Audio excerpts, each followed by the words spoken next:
오늘 설교 제목은 하나님은 살아계십니다, 이런 제목으로 주제로 함께 은혜를 나누고자 합니다. 목사님 무슨 말씀하세요? 하나님 살아계시니까 예배드리는 거 아니겠어요? 그렇게 여러분들이 혹여나 반문하실지 모르지만은 하나님의 살아계심을 삶의 순간순간 느끼면서 승리하는 우리 교우들이 되기를 기대하면서 이 말씀을 준비했습니다. 한 여인이 사람들 손에 끌려 나와서 궁중들 앞에, 그리고 예수님 앞에 내동댕이 쳐집니다. 요한복음 8장의 말씀이에요. 가늠하다가 현장에 잡힌 여인입니다. 군중의 거센 함성은 모든 이성적 사고를 빨아들이는 그런 블랙홀과 같았습니다. 이제 곧 돌에 맞아 죽을 지경이었습니다. 서기관들과 바리새인들이 노기에 가득 찬 얼굴로 예수님께 묻습니다. 자, 당신은 이 여인을 어떻게 하시겠소? 예수님은 즉답을 피하고 무릎을 꿇고 땅에 글씨를 씁니다. 군중의 분노는 예수님의 손끝에 따라서 잠시 멈췄습니다. 여러분 가운데 죄 없는 자가 먼저 돌을 치시오. 돌로 치시오. 잠시 후에 돌이 땅에 떨어진 소리가 났습니다. 뚝뚝. 그 소리가 이어져서 어느새 모든 사람들이 다 발길을 돌리고 말았습니다. 어떻게 군중의 분노를 이렇게 가라앉힐 수가 있었을까? 예수님은 군중, 서기관들, 바리새인들의 위선을 고발하는 것입니다. 여인은 목숨을 건지고 제 갈 길로 갔어요.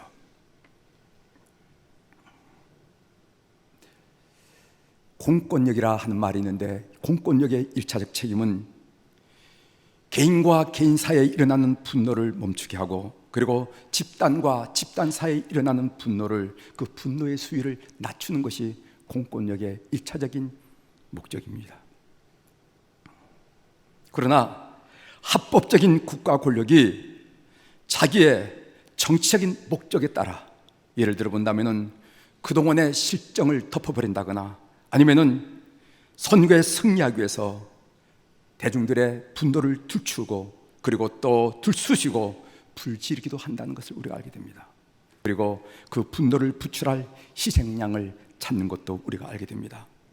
가끔 일본과 한국의 정치 지도자들이 하는 행태입니다.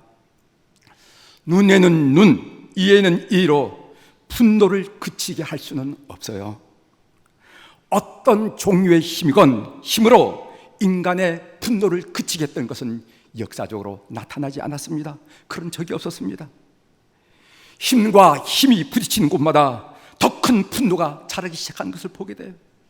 민족과 국가라는 이름으로 대중의 분노를 폭발시키면 전쟁으로 치닫게 됩니다. 그것이 무력 전쟁이든지 아니면 경제 전쟁이든지. 그렇다면 누가 희생양이 되겠습니까? 지도자들이 희생양이 될까요? 아니면 대중이 희생양이 될까요? 그리고 그렇게 하면 정말 분노가 사라질까요? 이성적인 대중은 지도자들의 위선을 간파하고서야 비로소 손에 든 감정의 돌을 내려놓습니다. 오늘 본문 말씀입니다. 본문의 사안을, 이 일을 감정적으로 처리하지 않고 믿음으로 처리할 줄 아는 다윗의 성숙함이 다시 한번 드러난 것이 본문 26장입니다. 본문에 보면은 사무엘상 24장에서 일어났던 엔게디 동굴과 유사한 사건이 일어난 것을 보게 됩니다. 사울왕은 다윗을 추국하기 위해서 하길라산 길가에 진을 칩니다. 정적에 대한 불안이 얼마나 크기에 사울왕은 이렇게 끈질기게 끊임없이 다윗을 죽이려고 합니까? 저는 오늘 사무엘상 26장의 말씀을 묵상하면서 다음과 같은 내용으로 말씀을 드리려고 준비를 했습니다. 하나는 다윗에게 반복적으로 일어나는 유사한 상황을 한번 비교해 보고, 두 번째로는 이런 유사한 상황, 이런 실망적인 상황을 겪으면서 다윗은 도대체 무슨 생각을 했겠는가? 그리고 세 번째로는 이런 혼란스러움, 이런 절망, 이런 끊임없이 일어난 실망스러운 상황에도 불구하고 다윗이 승리했던 이유가 무엇일까? 그것은 살아계신 하나님을 믿었다는 거예요. 오늘 이 이야기를 오늘 여러분들과 함께 하고자 합니다. 오늘 사무엘상 26장 전체이고 또 제가 여러분들에게 이 성경을 서로 비교하면서 말씀을 엮어나가려고 하는데, 성경 공부한다라는 셈치고 한번 여러분들이 성경을 펴놓고 한번 제가 말씀한 대로 눈으로 따라 읽으시면 큰 도움이 되리라 이렇게 믿습니다. 먼저 사무엘상 24장에 나오는 엔게디 동굴 사건과 사무엘상 26장에 나오는 하길라 사건을 한번 비교해 보려고 합니다. 첫 번째로 사울 왕은 전쟁 상황도 아닌데도 두 사건 모두에 군사 3,000명을 동원하는 것을 보게 됩니다. 사무엘상 24장 2절입니다. 사울이 온 이스라엘에서 택한 사람 3,000명을 거느리고 다윗과 그의 사람들을 찾으러 들염소 바위로 갈새. 사무엘상 26장 2절의 말씀입니다. 사울이 일어나 십광야에서 다윗을 찾으려고 이스라엘에서 택한 사람 3,000명과 함께 십광야로 내려가서 다윗을 잡아 죽이려는 사울 왕의 의지가 얼마나 강하고 집요했으면 전쟁 상황도 아닌데도 불구하고 군사를 3,000명이나 동원했겠어요. 오늘 본문을 읽고 묵상하다 보면 재미있는 일이 일어났습니다. 여러분 사무엘상 26장 12절에 보면요, 다윗과 아비새가 사울 왕이 잠자는 진지의 심장까지 들어가서 사울 왕의 머리 곁에 있는 창과 물병을 가져왔는데 이 사실을 눈치챈 군사가 하나도 없다고 성경은 우리에게 얘기하고 있습니다. 이렇게 군사들의 정신이 해이해지고 사기가 떨어진 이유가 무엇일까요? 다윗과 아비새가 그 진지 중심에 사울 왕이 자고 있는 그 중심부에까지 들어가가지고 물병과 창을 거둬왔는데도 불구하고 거기에 3,000명이 넘는 군사들이 아무도 눈치를 못 챘습니다. 왜 이렇게 됐습니까? 왜 이렇게 군사들이 정신이 해이해졌습니까? 왜 이렇게 깊은 잠에 빠졌습니까? 그것은 이번 출동이 명분이 없기 때문이라는 거예요. 명분이 없기 때문에. 사울 왕의 군사들도 사울 왕이 왜 다윗을 죽이려고 저렇게 혈안이 된 이유를 그들이 알지 못했어요. 다만 왕이 명령했기 때문에 동원됐을 뿐입니다. 그러니까 의미가 없는 거예요. 그러니까 다 자는 거예요.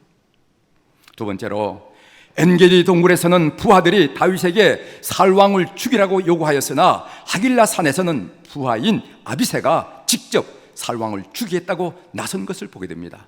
사무엘상 24장 4절이죠. 다윗의 사람들이 이르되 벗어서 여호와께서 당신에게 이르시기를 내가 원수를 내 손에 넘기리니 내 생각에 좋은 대로 그에게 행하라 하시더니 이것이 그날이다. 그러나 사무엘상 26장 8절에는 얘기가 다릅니다.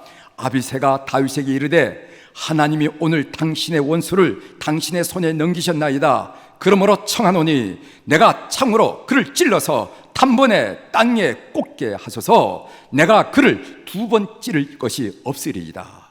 하길라 산에서는요, 아비새가 직접 사울 왕을 살해하겠다고 나서는 것을 보게 됩니다. 한 방이면 된다고, 2방도 필요 없고 한 방이 되면 해결한다라고 혼장담하는 모습을 보게 됩니다. 그러니까 다윗의 입장에서는 손에 피 한 방울 묻히지 않고 사울 왕을 제거할 수 있는 절호의 기회가 온 것입니다. 혹시 나중에 누군가 문제를 삼다면 다윗은 내 손으로 사울 왕을 해친 것은 아니요 라고 책임을 회피할 수도 있습니다. 그래서 이렇게 얘기할 수 있겠죠. 정 그렇게 생각한다면 알아서 하시오. 나는 모르는 일로 하겠어 라고 묵인할 수 있었을 것입니다. 그 순간이야말로 유혹의 순간이었겠죠. 세 번째로 엔게디 동굴에서는 다윗이 사울 왕의 옷을 뱉지만은요, 하길라 산에서는 사울 왕의 창과 물병을 가지고 왔습니다. 사무엘상 24장 4절 하반절입니다. 다윗이 일어나서 사울의 겉옷자락을 가만히 펴니라. 사무엘상 26장 11절입니다. 내가 손을 들어 여호와의 기름 부음을 받은 자를 치는 것을 여호와께서 금하시나니 너는 그의 머리 곁에 있는 창과 물병만 가지고 가자 하고, 사울 왕은 사방으로 둘러싸고 있는 군사들의 한복판에 누워 자면서도 머리맡에 자기 창을 꽂아주지 않으면 안 될 정도로 불안에 사로잡혀 있었습니다. 여러분, 심리적으로 쫓는 자보다 쫓기는 자가 더 불안한 법이 아니겠어요? 그러나 오늘 다윗은 쫓기는 입장임에도 불구하고 저게 심장까지 들어가는 탐욕을 가졌음에도, 사울 왕은 쫓는 입장임에도 불구하고 불안에 휩싸여 있는 것을 우리가 보게 됩니다. 오늘 사울이 기대고 있는 이 창은 어떤 창이었습니까?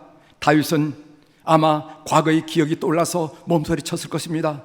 궁궐에서 악기를 연주하고 있을 때 귀신 들린 사울왕이 자기에게 2번씩이나 던졌던 창, 바로 그 창이었어요. 그러나 그 창은 사울을 보호하는 창만은 아니었습니다. 지금 다윗이 마음먹기에 따라서 그 창으로 사울왕을 죽일 수도 있지 않습니까? 이처럼 우리 인간적인 수단과 방법은 우리를 보호하는 완전한 방패가 될 수가 없다는 것이죠. 오직 하나님만이 우리의 안전을 지키는 방패가 됨을 믿는 여러분들이 되길 바랍니다. 그래서 시편 4편 8절에 이렇게 고백합니다. 내가 평안히 눕고 자기도 하리니 나를 안전하게 살게 하신 이는 오직 여호와시니이다. 아멘. 이 사실을 믿는 우리 교우들이 되기를 주의 이름으로 축원합니다. 그 다음 네 번째로, 두 사건에서 동일하게 다윗은 사울왕에게 호소합니다. 오늘 사무엘상 24장 11절에 뭐라고 호소합니까? 내 아버지여 보소서, 내 손에 있는 왕의 옷자락을 보소서. 내가 왕을 죽이지 아니하고 곧 옷자락만 베었은즉 내 손에 악이나 죄가가 없는 줄을 오늘 아실지니이다. 왕은 내 생명을 찾아 헤매라 하시나 나는 왕에게 범죄하는 일이 없나이다 하면서 아버지여 보소서 하면서 호소합니다. 오늘 사무엘상 26장 18절에 보고도 또 이르되 내 주는 어찌하여 주의 종을 쫓으시나이까? 내가 무엇을 하였으며 내 손에 무슨 악이 있나이까? 하면서 사울왕에게 호소하는 다윗의 목소리를 우리가 들을 수가 있습니다. 제가 이렇게 엔게리 동굴 사건과 하길라 산의 사건을 자세하게 비교하는 이유가 있어요. 그것은 쫓고 쫓기는 실망스러운 상황을 다윗이 또다시 겪고 있다는 것을 여러분들에게 알려드리기 위해서 비교를 하는 겁니다. 거의 유사한 실망스러운 일을 지금 한 장을 넘겨서 또 경험하고 있다는 거예요. 다윗은 이런 유사한 일들을 반복적으로 겪으면서 무슨 생각을 했겠어요? 한번 생각해 보시기 바랍니다. 여러분, 상상의 나라를 펴서 아마 그런 입장에서 아니 한 장 24장에도 이런 경험을 했는데 26장에도 이런 경험을 하다니 하면서 다윗은 무슨 생각을 했겠냐 말이지. 여러분이 다윗이 처지였다면 무슨 생각을 했겠습니까? 열심히 준비한 시험에서 반복해서 낙방을 해. 나름대로 최선을 다하고 모의고사 볼 때도 성적이 좋았는데 이상하게 시험만 보면 낙방이 돼. 취직 인터뷰마다 준비했는데도 불구하고 반복해 떨어져요. 밤잠을 자지 않고 사업에 전력을 다했는데 불구하고 되는 일이 하나도 없어. 인생을 그렇게 살아갈 때 여러분 마음속에 무슨 생각이 들겠냐 말이지. 몇 가지 다윗이 생각했을 법한 일을 추측해 봅니다. 첫 번째로, 언제 이런 상황이 끝날 것인가라는 답답한 상황에 대한 푸념이 일지 않았겠는가. 우리가 살아가는 것은요, 더 나아질 것이라는 희망 때문에 살아가는 것입니다. 그러나 비참한 상황이 계속되면 삶에서 희망의 자리는 좁아질 수밖에 없습니다. 여러분 보십시오.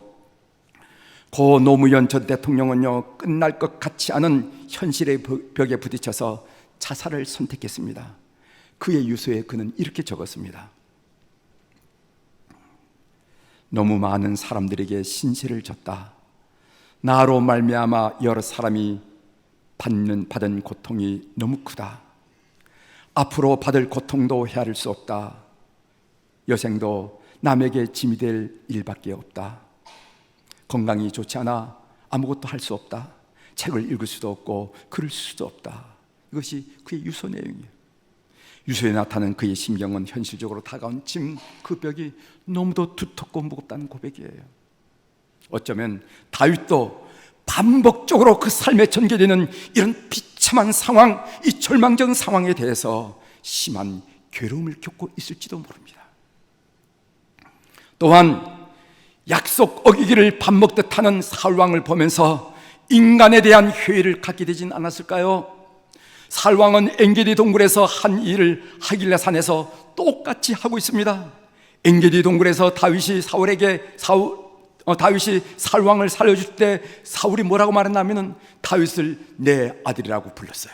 그렇다면은 그때 고백한 내 아들이란 말은 무슨 의미가 있습니까? 엔게디 동굴에서 사울 왕은 다윗에게 자신이 잘못했다고 다시는 그런 일을 하지 않겠다고 다짐하고 다윗에게 용서를 빌었습니다. 그렇다면 그때의 자심과 용서는 무슨 의미가 있습니까? 엔게디 동굴에서 사울 왕은 소리 높여 울었습니다. 그렇다면 그때의 울음은 무슨 의미가 있습니까? 사람이 흘리는 눈물에서조차 진실을 발견할 수 없다면 사람에 대해서 우리가 회의할 수밖에 없죠. 저 사람이 그렇게 울면서 얘기했어.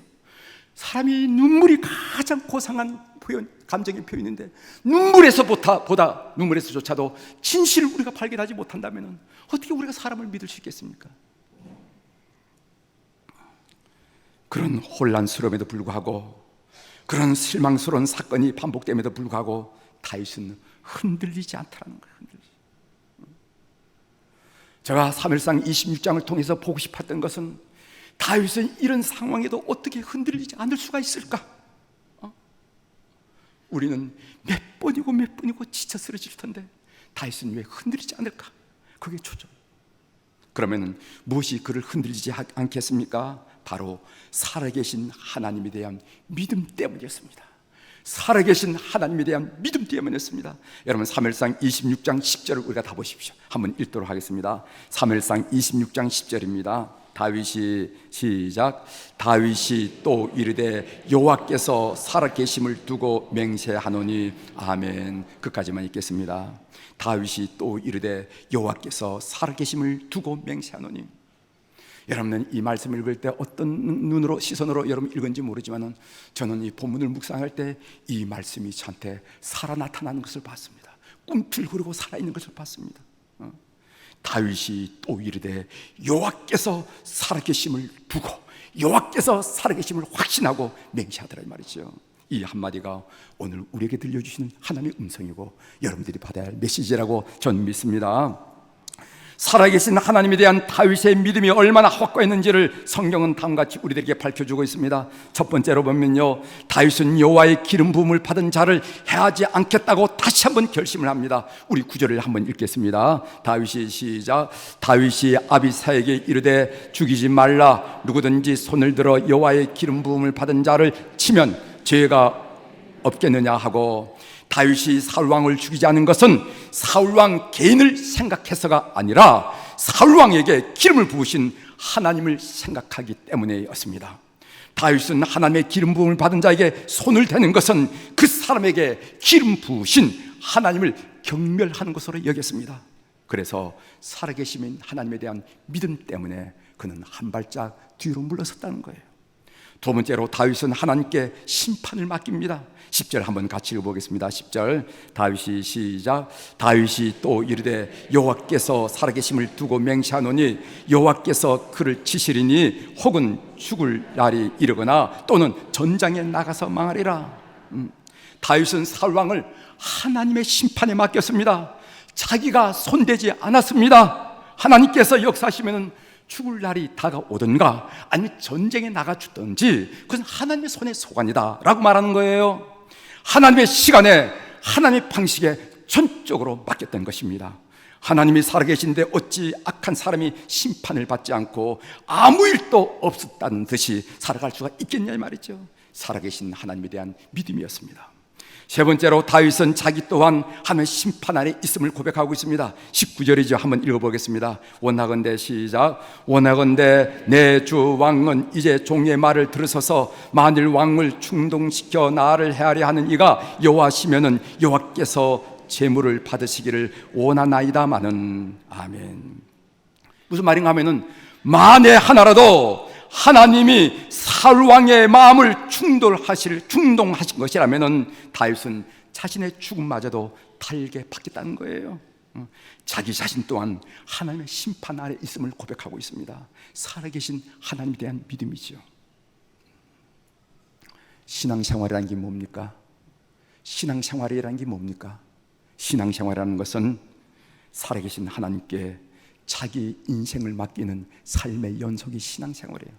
살아계신 하나님께 자기 인생을 맡기는 삶의 연속이에요. 하나님은 늘 우리에게 묻습니다. 너 내 힘으로 살래?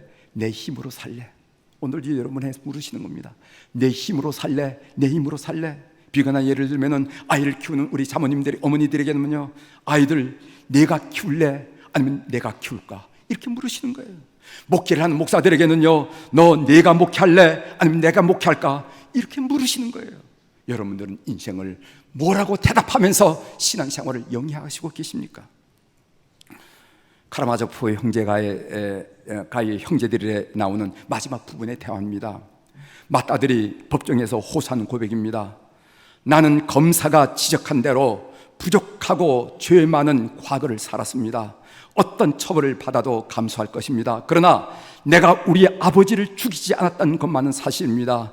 그럼에도 불구하고 배심원 여러분이나 판사가 내가 아버지를 죽였다고 판결을 내린다면 나는 내가 가장 두려워한 것은 하나님을 믿지 못하게 될 것 같다는 절망입니다. 이렇게 얘기하는 거예요. 메시지죠. 내가 가장 두려워할 것은 하나님을 믿지 못하게 될 것 같다는 절망입니다. 맏아들은 하나님이 살아계시지 않다고 절망할지 모르지만은 하나님은 살아계심을 믿는 교우들이 되기를 주의 이름으로 축원합니다. CTS에서 한 목사님이 이런 말씀하는 걸 제가 들었어요. 어려울 때 하나님으로부터 점수 따기가 더 쉽다, 이런 말씀이에요. 어려울 때 하나님을 더 깊이 감동시킬 수 있다는 것이죠.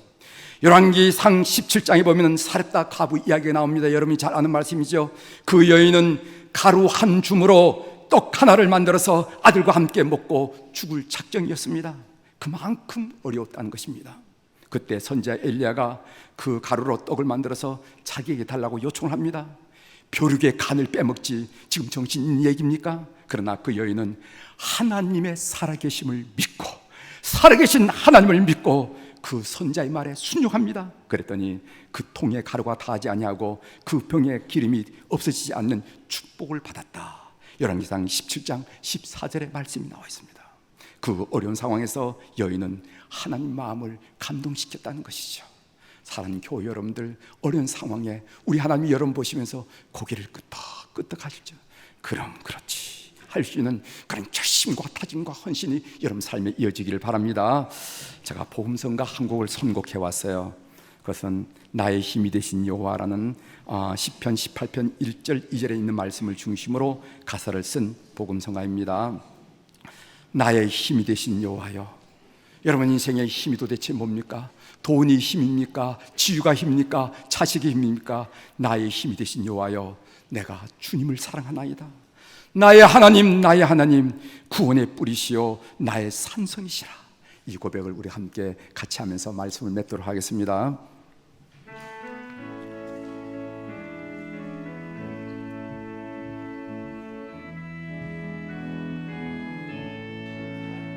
나의 힘이 되신 여호와여, 내가 주님을 사랑합니다. 주는 나의 반석이시며 나의 요새시라. 주는 나를 건지는 주, 나의 주, 나의 하나님, 나의 피할 바위시오, 나의 방패시라. 나의 하나님, 나의 하나님, 구원의 뿌리시오, 나의 산성이라. 나의 하나님, 나의 하나님,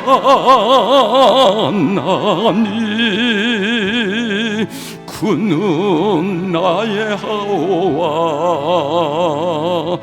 나의 나의 생명이신 여호와, 나의 생명이신 여호와여, 내가 주님을 찬양합니다. 주는 나의 사랑이시며 나의 의지시라.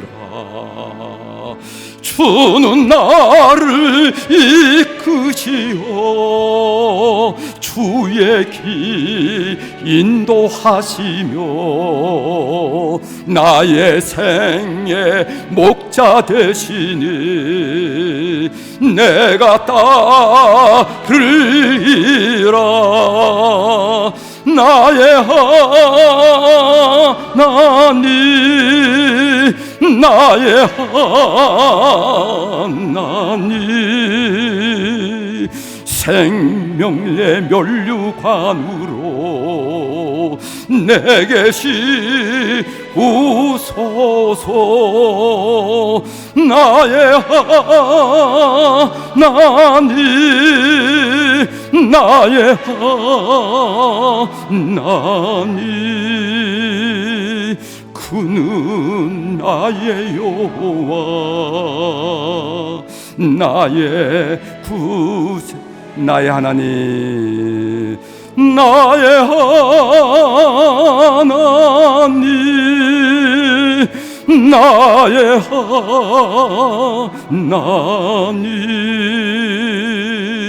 그는 나의 여호와, 나의 구세주. 아멘. 사랑하는 교회 여러분, 여러분의 상황이 녹록하지 않습니까? 주변에 있는 사람들이 여러분의 속을 뒤집어 놓습니까? 하나님의 살아계심을 확신하십시오. 그리고 그분께 기도하고 그분을 기대하고 그분의 역사를 기다리는 여러분들이 되기를 주의 이름으로 축원합니다. 어려울 때일수록 하나님으로부터 점수 따기가 참 좋다네요. 극복하면서 하나님으로부터 인정받는 우리 교우들의 삶이 다 되기를 주의 이름으로 다시 한번 축원합니다. 기도하시겠습니다.